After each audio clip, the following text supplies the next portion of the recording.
दोस्ती की नई राह, एक गहरा एहसास। भूमिका, अनकहा तनाव, भाग 1 से 3।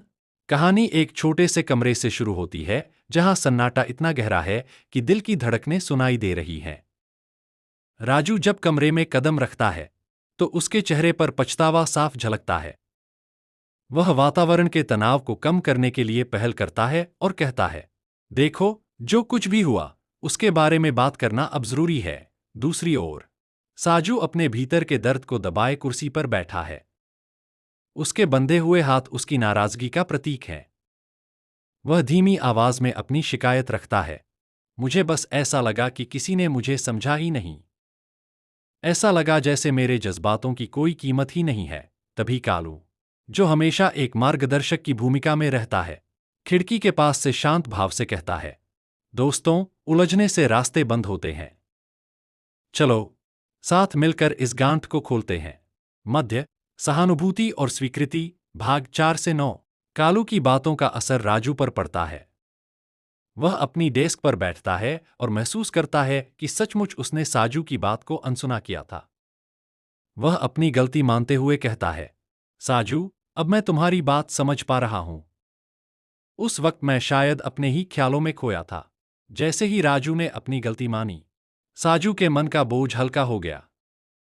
वह चलकर राजू के पास आता है और कृतज्ञता के साथ कहता है, मेरी बात सुनने के लिए शुक्रिया।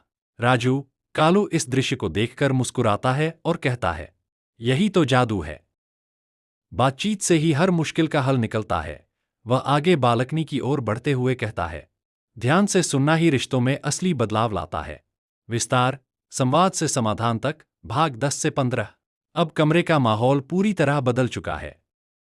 राजू अपनी डेस्क पर बैठा हुआ सुकून महसूस कर रहा है। वह कहता है, अब मुझे सब कुछ साफ नजर आ रहा है। साजू के चेहरे पर भी अब मुस्कान है। वह रिलैक्स होकर कहता है, वाकई, दिल की बात कह देने से मन का बोझ उतर जाता है।